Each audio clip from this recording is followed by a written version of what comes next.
محترم بھائیوں، یہ رجب کا مہینہ ہے۔ اس مہینے کے اندر بعض لوگ مختلف قسم کی بدعات کرتے ہیں جو دین کا حصہ نہیں ہے۔ اس کا ثبوت قرآن مجید سے نہیں ملتا، نبی کریم صلی اللہ علیہ وسلم کے سچے فرمان سے نہیں ملتا۔ ایسا کوئی عمل بھی کریں گے دنیا میں بھی ناکامی ہوگی، آخرت میں بھی ناکامی ہوگی۔ ہماری کامیابی کس میں ہے؟ جو اللہ تعالیٰ کا اعلان ہے، حکم ہے، قرآن مجید ہے جس پر ہمیں چلنے کا حکم دیا گیا ہے، اور نبی کریم صلی اللہ علیہ وسلم کا سچا فرمان ہے۔ جیسا کہ قرآن مجید فرقان حمید ایک ایسی کتاب ہے جو حق اور باطل کے درمیان فرق کرنے والی ہے، حلال حرام کے درمیان فرق کرنے والی ہے، ہر چیز کو الگ الگ کر کے بتاتی ہے۔ اللہ تعالیٰ شاہ فرماتا ہے حرمت علیکم المیتۃ، تم پر مردار حرام کر دیا گیا ہے، والدم ولحم الخنزیر، بہتا ہوا خون یہ بھی حرام کر دیا گیا ہے، اور خنزیر کا گوشت بھی حرام کر دیا گیا ہے۔ یہ جو آج ہے اس کے لیے اللہ تعالیٰ اہل اسلام کے لیے، اہل دنیا کے لیے، زمین پر رہنے والوں کے لیے ایک بہت بڑا اعلان کر رہا ہے۔ نبی کریم صلی اللہ علیہ وسلم نے یہ قرآن مجید فرقان حمید کی آیت ہم تک پہنچا کر ہمیں یہ بات واضح کر دی ہے، اگر نماز پڑھنی ہے صرف اللہ تعالیٰ کی رضا کے لیے پڑھنی ہے، اللہ تعالیٰ ہی کے لیے پڑھنی ہے، روزے رکھنا ہے اللہ تعالیٰ کے لیے ہی رکھنا ہے، عبادت کرنی ہے اللہ تعالیٰ کی ہی کرنی ہے، دعا مانگنی ہے اللہ تعالیٰ سے ہی مانگنی ہے، مدد مانگنی ہے اللہ تعالیٰ سے ہی مانگنی ہے۔ یہاں میں نے فرمایا تم پر حرام کر دیا گیا ہے، حرمت علیکم المیتۃ، جو مردار ہوتا ہے وہ حرام ہے، والدم بہتا ہوا جو خون ہے وہ بھی حرام ہے، اور لحم الخنزیر، اور خنزیر کا گوشت بھی حرام ہے۔ آگے سے یہ فرمایا وما اہل لغیر اللہ، وہ جانور بھی حرام ہے جن پر غیر اللہ کا نام لیا جائے۔ جو حضرات پیروں فقیروں کے پاس بکرے لے کر جاتے ہیں، نذر و نیاز لے کر جاتے ہیں، ان کے نام پر ذبح کرتے ہیں، ان کے نام کی گیارہویں دیتے ہیں، یہاں پر اللہ تعالیٰ نے واضح اعلان کر دیا وما اہل لغیر اللہ، ہر وہ جانور حرام ہے جس پر غیر اللہ کا نام لیا جائے۔ تو یہ کھانا حلال نہیں ہے، حرام ہے، گناہ ہے، اور یہ شرک ہے۔ شرک ایسا گناہ ہے اللہ تعالیٰ اس کو ہرگز معاف نہیں کرتا۔ اگر فرمایا بہی والمنخنقۃ والموقوذۃ والمتردیۃ والنصیحۃ، وہ جانور جو گلا گھٹ کر مر جائے وہ بھی حرام ہے، گر کر مر جائے وہ بھی حرام ہے، چوٹ لگ کر مر جائے وہ بھی حرام ہے۔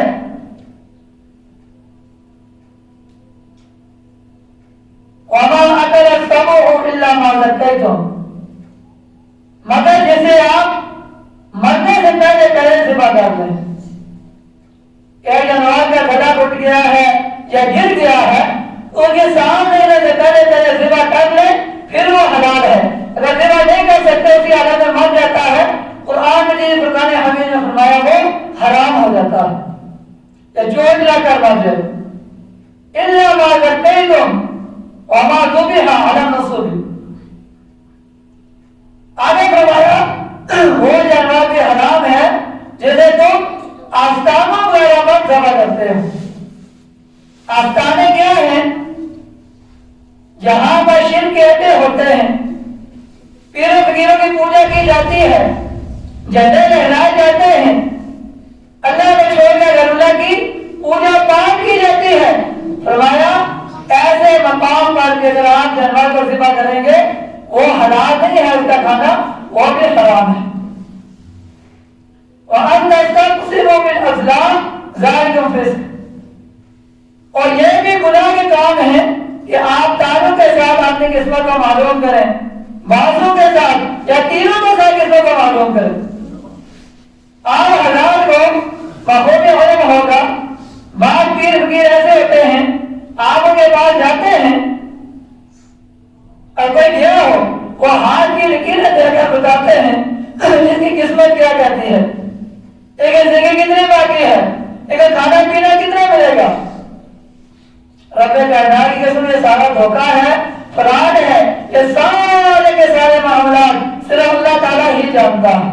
وہ حاجت روا ہے، مشکل کشا ہے، سارے کے سارے نظام کا مالک صرف اللہ تعالیٰ ہے، اس کے علاوہ غیر کا حالت کسی کے پاس نہیں ہے۔ یہ سارے حرام کام ہیں، گناہ کے کام ہیں، اس سے بچنا انتہائی ضروری ہے۔ ذالک فسق فرمائے سارے کے سارے گناہ کے کام ہیں، اللہ تعالیٰ کو ناراض کرنے والے کام ہیں، نبی کریم صلی اللہ علیہ وسلم کے طریقے کے خلاف چلنے والے کام ہیں۔ اور اگر ہم اللہ تعالیٰ کے قرآن جی کے خلاف جاتے ہیں، نبی کریم صلی اللہ علیہ وسلم کی شریعت کے خلاف جاتے ہیں، تو یقیناً ہم دنیا میں بھی ناکام ہو جائیں گے، آخرت میں بھی ناکام ہو جائیں گے۔ اللہ تعالیٰ نے قرآن مجید، فرقان حمید، یہ جو کتاب ہمیں دی ہے اس لیے دی ہے کہ ہم اس کا عمل کرنے والے بن جائیں، اللہ تعالیٰ کو راضی کرنے والے بن جائیں، نبی کریم صلی اللہ علیہ وسلم کو راضی کرنے والے بن جائیں، دین اسلام کو سیکھ کر ایک بار عمل کرنے والے بن جائیں۔ بڑے سے بڑا مسئلہ ہو، بڑے سے بڑی مشکل ہو، صرف اللہ تعالیٰ ہی سے رجوع کرے، اللہ تعالیٰ ہی سارے معاملات کو درست کرنے والا ہے، اللہ تعالیٰ ہی حاجت روائی کرنے والا ہے، مشکل کشائی کرنے والا ہے۔ حدیث میں فرمایا فَإِنَّ خَيْرَ الْحَدِيثِ كِتَابُ اللَّهِ اما بعد فَإِنَّ خَيْرَ الْحَدِيثِ كِتَابُ اللَّهِ، حمد و ثنا کے بعد سب سے بہترین بات جو ہے وہ اللہ تعالیٰ کی کتاب ہے۔ دنیا میں جتنے کلام ہیں، جتنی باتیں ہیں، سب سے بہترین بات، کامیابی والی بات، ہمیں جنت میں لے کے جانے والی بات، اللہ تعالیٰ کو راضی کرنے والی بات، اللہ کے نبی کو راضی کرنے والی بات کیا ہے؟ اللہ تعالیٰ کی کتاب ہے، یعنی قرآن مجید۔ وخیر الہدی ہدی محمد صلی اللہ علیہ وسلم، اور بہترین طریقہ جو ہے کامیابی والا وہ نبی کریم صلی اللہ علیہ وسلم کا طریقہ ہے۔ نبی کریم صلی اللہ علیہ وسلم کی سیرت پر چلیں، ان کی سنت پر چلیں، اس کے مطابق اپنی زندگی کو گزاریں۔ اور شر الامور محدثاتها، اور سب سے جو برا کام ہے اللہ کو ناراض کرنے والا، اللہ کے نبی کو ناراض کرنے والا، اور شر الامور محدثاتها، دین میں نیا کام ایجاد کرنا جس کا اللہ نے حکم نہیں دیا، اللہ کے نبی نے حکم نہیں دیا، حکم کرنے کا طریقہ کار نہیں بتایا، حکم نہیں دیا، امر نہیں دیا، اللہ کا امر نہیں ہے، اللہ کے نبی کا امر نہیں ہے، تو سب سے برا وہ کام ہے، اللہ کو سب سے برا لگتا ہے، اور سے اللہ تعالیٰ سر دھرا ہوتا ہے۔ اور کل بدعۃ ضلالہ، اور ہر بدعت گمراہی ہے، اور کل ضلالۃ فی النار، اور ہر بدعت کرنے والا جہنم کے اندر جائے گا، جہنم کا ایندھن بنے گا۔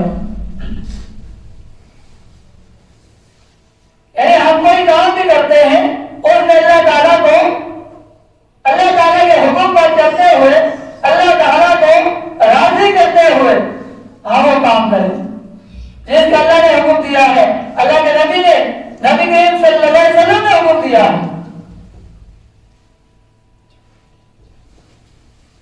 دیکھیے اللہ تعالیٰ کا جو قانون ہے، نبی کریم صلی اللہ علیہ وسلم کا طریقہ ہے، وہ پر چلنا کتنا لازمی اور ضروری ہے، اور اس کے علاوہ کامیابی نہیں ہے۔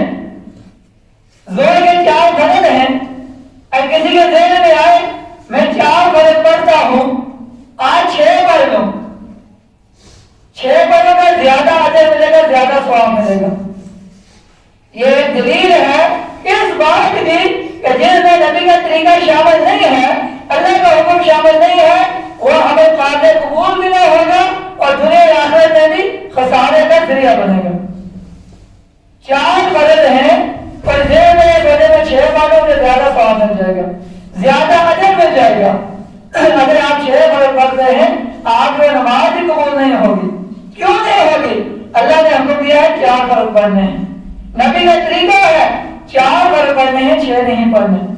ایک انسان کا ذہن وہ سمجھے 4 کم ہے 6 زیادہ ہیں، میں عمل کو بڑھا دیتا ہوں، زیادہ عمل کرتا ہوں، زیادہ اجر ملے گا۔ اللہ تعالیٰ کہتا ہے اس میں میرا حکم شامل نہیں ہے، میرے نبی کا طریقہ شامل نہیں ہے، یہ پاپ قبول نہیں ہے بلکہ گناہ کا کام ہے۔ اس لیے دین اسلام کے اندر ہم کوئی کام بھی کرتے ہیں، کوئی عمل بھی کرتے ہیں، اور اس کے اندر نبی کریم صلی اللہ علیہ وسلم کا طریقہ ہونا لازمی ہے، اور اس سینے کا ہونا لازمی ہے، اور اس سورج کا ہونا لازمی ہے۔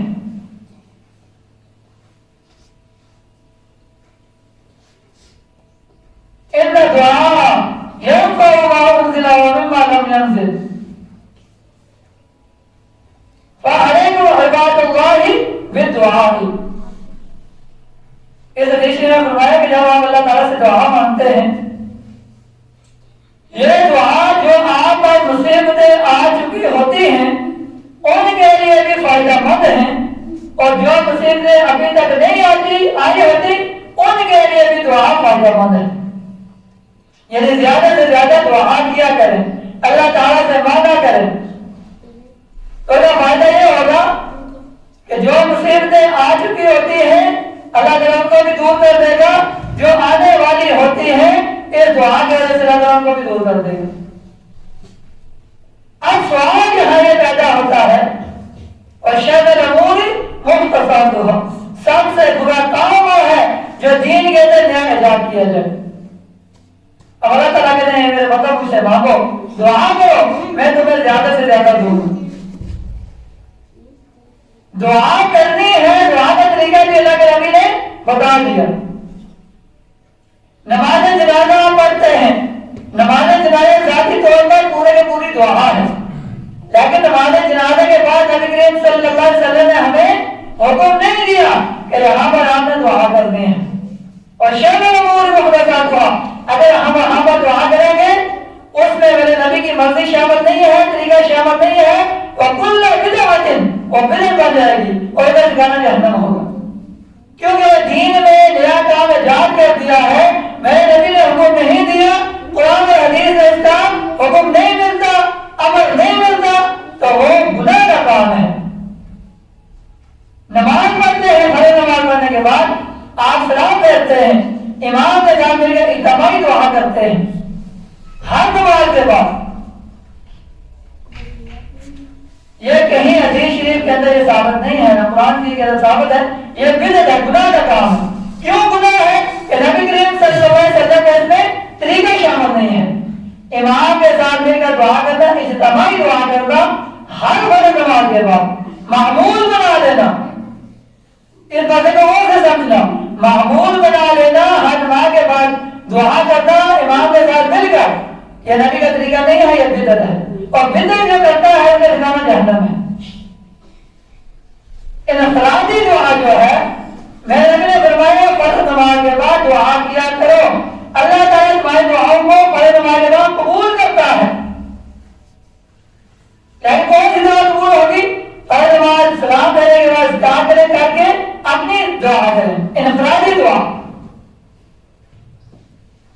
اس سے ہٹ کا یا کبھی کے بعد ابھی بارش کا معاملہ ہے، کیا بارش رک جاتی ہے، اللہ تعالیٰ کا غصہ ہوتا ہے، عذاب ہوتا ہے، اب آپ نماز کے بعد امام کے ساتھ مل کر اجتماعی دعا بارش کے لیے کر سکتے ہیں۔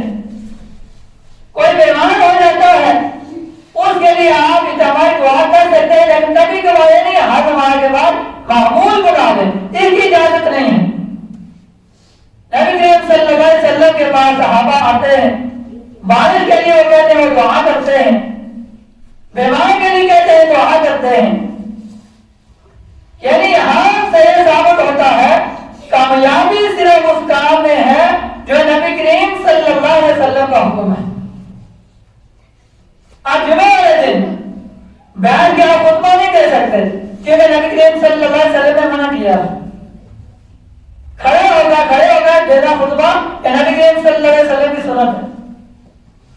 ہاں کوئی مجبوری ہو، بیماری ہو، کوئی عذر ہو، پھر بیٹھ کر آپ خطبہ دے سکتے ہیں. من احدث فی امرنا ھذا ما لیس منہ فہو رد. نبی کریم صلی اللہ علیہ وسلم نے ارشاد فرمایا جس شخص نے ہمارے اس دین میں ایسا کام ایجاد کیا جس کا ہمارا امر نہیں ہے، ہمارا حکم نہیں ہے، وہ کام، وہ شخص کون ہے؟ وہ مردود ہو جاتا ہے. بار بار حدیث شریف کے اندر یہی بات آئی ہے کہ نبی کریم صلی اللہ علیہ وسلم کے دین کے اندر نیا کام ایجاد نہ کرنا، ایسی بات نبی کریم صلی اللہ علیہ وسلم پر نہ کرنا جو انہوں نے نہیں کہی تھی. جو نبی کا جھوٹ بولتا ہے وہ جہنم کا ایندھن بن جاتا ہے. من عمل عملا لیس علیہ امرنا فہو رد. جس شخص نے کوئی ایسا عمل کیا جس کا ہمارا امر نہیں ہے، ہمارا حکم نہیں ہے، وہ شخص بھی مردود ہے.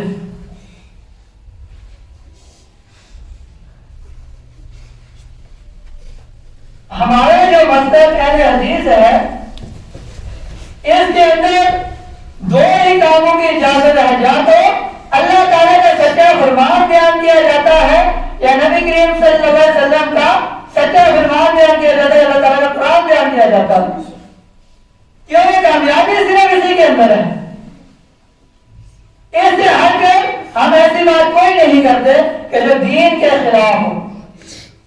اگر دین کے خلاف بات کریں گے اس میں ہماری کامیابی نہیں ہے. دین پر چلنے کا مقصد فوت ہو جاتا ہے. اب دیکھیے کہ اللہ تعالیٰ کا جو قرآن مجید ہے، نبی کریم صلی اللہ علیہ وسلم کا سچا فرمان ہے، دین اسلام ہے، اس کی حکم کتنے ہیں اور کتنے پاک اور صاف یہ دین ہے.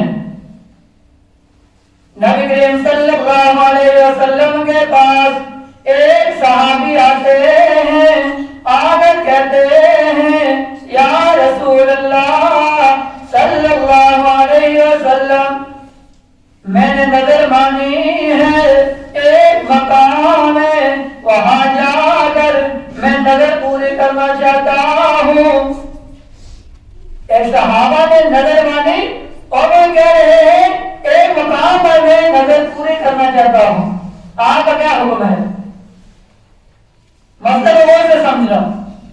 نبی کریم صلی اللہ علیہ وسلم ارشاد فرماتے ہیں ہل کانا فیہا وزن من اوزان الجاہلیت یعبد. میرے نبی پوچھتے ہیں اے صحابہ کیا اس مقام پر جاہلیت کے دور میں کسی بت کی پوجا کی جاتی تھی؟ صحابی ہیں، نظر پوری کرنا چاہتے ہیں، صدقہ خیرات کرنا چاہتے ہیں، اور آپ کو پتا ہے صحابہ نے نظر پوری کرنی ہے، صدقہ کرنا ہے، خیرات کرنی ہے، وہ اللہ کے نام پر ہی کریں گے. اور وہاں پر نظر پوری کرنا چاہتے تھے اور نظر جو صحابہ کرام نے پوری کرنی ہے اللہ کا نام لے کر کرنی ہے، اللہ کے نام پر ہی کرنی ہے. پھر بھی میرے نبی کیا پوچھ رہے ہیں کیا وہاں پر جاہلیت کے دور میں کسی بت کی پوجا تو نہیں کی جاتی تھی؟ انہوں نے کہا نہیں. پھر فرمایا هل كان فيها عيد من اعيادهم، کیا وہاں پر کوئی عرس یا میلہ منایا جاتا تھا؟ صحابہ نے کہا یا رسول اللہ نہیں. پھر میرے رسول نے فرمایا اوفی بنذرک فإنه لا وفاء لنذر في معصية الله ولا فيما لا يملك ابن آدم. آپ اپنی نظر پوری کر لیں. اللہ تعالیٰ کی نافرمانی میں نظر پوری نہیں ہو سکتی، نہ ہی ایسی نظر کو پورا کیا جاتا ہے کہ جس کا انسان اختیار نہ رکھتا ہو. صحابہ کرام نظر پوری کر رہے ہیں، لیکن پہلے نبی نے پوچھا کیا وہاں پر تو عرس میلہ منایا جاتا تھا، وہاں پر بتوں کی پوجا کی جاتی تھی؟ اجازت دی کہ آپ اپنی نظر پوری کر لیں. یعنی ایسا مقام جہاں پر شرک کا اڈا ہو، پیروں فقیروں کی پوجا کی جاتی ہو، اللہ کے نام کے علاوہ غیر اللہ کے نام پر صدقہ خیرات کیا جاتا ہو، عرس منایا جاتا ہو، میلے منائے جاتے ہو، وہاں پر بھی اگر آپ کو جنات ذبح کرتے ہیں اللہ کے نام پر بھی نہیں ذبح کر سکتے، کیونکہ وہاں پر شرک کا اڈا تھا، بتوں کی پوجا کی جاتی تھی اور اللہ کے حکم کے خلاف وہاں پر عبادت کی جاتی تھی. تو یہاں سے ہمیں یہ سبق لینا چاہیے. آپ زمین کی پوری دھرتی چھان لیں اور اہل حدیث کا مسلک سمجھنے والا ایک چھوٹا سا بچہ بھی ہوگا، وہ اپنی گردن کٹا دے گا کہ غیر اللہ کے سامنے سر نہیں جھکائے گا، غیر اللہ کے لیے نظر و نیاز نہیں مانے گا، غیر اللہ کے سامنے پیشانی نہیں ٹیکے گا، کیونکہ اسے پتا ہے یہ گناہ کا کام ہے، یہ شرک کا کام ہے، یہ اللہ تعالیٰ ہرگز معاف نہیں کرے گا. لیکن مسئلے کو ہمیں سمجھنے کی ضرورت ہے.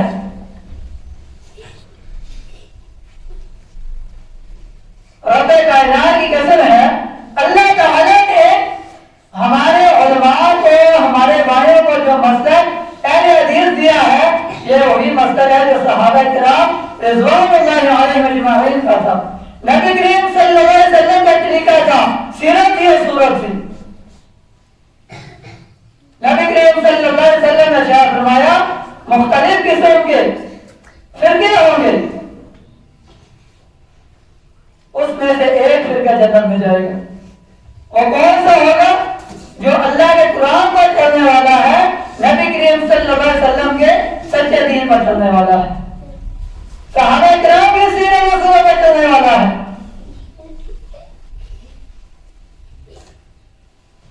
ایک صحابہ ہیں نبی کریم صلی اللہ علیہ وسلم کے پاس آتے ہیں، پوچھتے ہیں یا رسول اللہ مجھے کوئی ایسا حکم دیجیے کہ جو میں اس پر ہمیشہ عمل کرتا رہوں. نبی کریم صلی اللہ علیہ وسلم فرماتے ہیں اللہ تعالیٰ کے ساتھ کبھی بھی شرک نہ کرنا اور اللہ تعالیٰ کی عبادت کرتے رہو. وہ صحابی کہتے ہیں یا رسول اللہ میں پوری زندگی نہ اس سے زیادہ کوئی عمل کروں گا نہ اس سے کم کروں گا. نبی کریم صلی اللہ علیہ وسلم ارشاد فرماتے ہیں اگر کسی نے جنتی آدمی کو دیکھنا ہو اس صحابہ کو من کذب علی متعمدا فلیتبوأ مقعدہ من النار. نبی کریم صلی اللہ علیہ وسلم ارشاد فرماتے ہیں کہ جو شخص مجھ پر جان بوجھ کر جھوٹ بولتا ہے وہ یقین کر لے اس کا ٹھکانہ جہنم ہے. فرمایا جو مجھ پر جان بوجھ کر جھوٹ بولے گا وہ یقین کر لے اس کا ٹھکانہ پکا جہنم ہے. آج کوئی مسئلہ پوچھتا ہے دین اسلام کے بارے میں، قرآن سنت کے بارے میں، اگر آپ کو اس مسئلے کا پتہ نہیں ہے آپ وہ من غلط بیان کر دیتے ہیں، جھوٹا مسئلہ بیان کر دیتے ہیں، تو نبی نے فرمایا انہیں جان بوجھ کر مجھ پر جھوٹ باندھا ہے، جھوٹ بولا ہے تو جان بوجھ کر گرانا کیا ہے؟ جہنم ہے. دین اسلام پاک ہے، پاکیزہ ہے، صاف و شفاف ہے،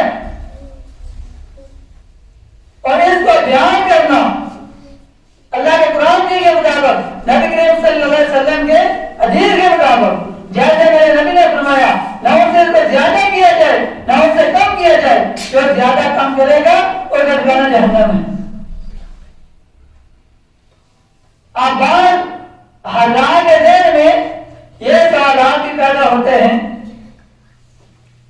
کہ نبی کریم صلی اللہ علیہ وسلم کا دور ہے، صحابہ کرام رضوان اللہ علیہم اجمعین کا دور ہے. علماء یہ کہتے ہیں کہ جو کام آپ ان کی سیرت کے مطابق کرتے ہیں اس پر عمل کریں گے اس میں کامیابی ہے، عمل نہیں کرتے ناکامی ہے، بربادی ہے، دنیا میں بھی خسارہ آخرت میں بھی خسارہ ہے. یہ ہمارے پیارے حدیث بھائی ہیں، آپ کے لیے ایک پیغام ہے، تعلیم اضافے کے لیے ایک دلیل دے رہا ہوں۔ باہر یہ دلیل بیان کرتے ہیں جی کہ ہم اگر اذان سے پہلے السلام علیکم یا رسول اللہ پڑھتے ہیں تو آپ کہتے ہیں یہ بدعت ہے۔ نماز جنازے کے فوراً بعد ہم دعا کرتے ہیں، آپ کہتے ہیں یہ بدعت ہے۔ تو نبی کریم صلی اللہ علیہ وسلم کے دور میں لنگر والی مسجد نہیں تھی، کھجور کے پتوں کی مسجد تھی۔ آپ لنگر والی مسجد میں نماز کیسے پڑھتے؟ یہ بھی تو بدعت ہے۔ بعد کو غور سے سمجھیں، انشاءاللہ علم اضافہ ہوگا۔ نبی کریم صلی اللہ علیہ وسلم کے دور میں گاڑیاں نہیں تھیں، آپ گاڑی میں سفر کرتے ہیں، یہ بھی تو بدعت ہے۔ نبی کریم صلی اللہ علیہ وسلم کے دور میں جہاز نہیں تھا، آپ اس میں سفر کرتے ہیں، یہ بھی بدعت ہے۔ بہت ساری ایسی چیزیں ہیں جو نبی کریم صلی اللہ علیہ وسلم کے دور میں موجود نہیں تھیں، ہم ان پر عمل کرتے ہیں، یہ بھی بدعت بن جاتا ہے۔ تو اس کا جواب یہ ہے، دلیل یہ ہے، دین اسلام کے اندر کوئی ایسا کام کرنا، نیا ایجاد کرنا جس پر آپ عمل کریں اور آپ یہ سمجھیں اس کا اجر ملتا ہے، وہ گناہ کا کام ہے۔ اب ہم لنگر والی مسجد میں نماز پڑھتے ہیں، یہ ہماری مجبوری ہے، ایک بار میں کیا کار نہیں ہے، لیکن ہم یہ نہیں کہتے کہ لنگر والی مسجد میں آپ نماز پڑھیں گے آپ کو اتنا اجر ملے گا، کھجور والی مسجد میں آپ نماز پڑھیں گے اتنا اجر ملے گا، بلکہ نماز کا ثواب ہی ملے گا۔ اگر ہم گاڑی میں سفر کرتے ہیں، ہم یہ نہیں کہتے کہ گاڑی پہ سفر کرنے کا اجر ملے گا یا ثواب ملے گا۔ جہاں پر سفر کرتے ہیں اس کا ہم نہیں کہتے کہ اس سے اجر ملے گا یا ثواب ملے گا۔ دین اسلام کے اندر ایسا کوئی عمل کریں گے جس کو آپ کرتے ہوئے یہ آپ عقیدہ بنے گا کہ اس میں اجر ملتا ہے، لیکن وہ کام دین اسلام میں موجود نہیں ہے، وہ بدعت ہے، گناہ ہے، اور وہ جو گناہ ہے وہ گناہ ہمیں لے کر جہنم میں جائے گا۔ اب یہ جو صلاۃ و سلام پڑھنے والے ہیں، اذان سے پہلے درود جو پڑھتے ہیں وہ پڑھ کر اذان دیتے ہیں، یہ کہتے ہیں یہ درود آپ پڑھیں گے آپ کو اتنی نیکیاں ملیں گی، اتنے گناہ مٹا دیے جائیں گے اور اتنے درجات بلند ہوں گے۔ اب یہ دین میں نیا کام ہے، ایک ثواب کی نیت سمجھ کر کرتے ہیں، یہ بدعت کا کام ہے۔ جنازے کے بعد دعا کرتے ہیں اور وہ کہتے ہیں کہ بہت بڑا اجر ملتا ہے، ثواب ملتا ہے، یہ بدعت کا کام ہے۔ ایسا کوئی کام جو آپ کر سکتے ہیں جن کو ثواب سمجھ کر نہ کریں، لنگر والے مسجد میں نماز پڑھ سکتے ہیں۔ قرآن مجید کو چمڑے پر لکھا جاتا تھا، پتوں پر لکھا جاتا تھا آیات کو، آج ہم برقوں پر پڑھتے ہیں، وہ کہتے ہیں یہ بھی بدعت ہے۔ لیکن یہ بدعت اس لیے نہیں ہے کہ ہم یہ نہیں کہتے کہ برقوں پر پڑھنے سے اتنا زیادہ اجر ملتا ہے۔ پتوں پر لکھا ہوا پڑھیں، چمڑے پر لکھا ہوا پڑھیں، قرآن جی کے برقوں پر پڑھیں، ثواب ایک جیسا ہے۔ لنگر والے مسجد میں پڑھیں، بزرگ کے تن والے مسجد میں نماز پڑھیں، ثواب ایک جیسا ہے۔ اللہ تعالیٰ سے دعا ہے کہ اللہ تعالیٰ ہمیں قرآن اور حدیث پر عمل کرنے کی توفیق عطا فرمائے۔ اللہ تعالیٰ ہمیں نبی کریم صلی اللہ علیہ وسلم کی سیرت کے مطابق چلنے کی توفیق عطا فرمائے۔ اور محضر حلی ہے جو رجب کا مہینہ ہے، 22 رجب کو حضرت امیر معاویہ رضی اللہ تعالی عنہ کی شہادت کا دن ہے۔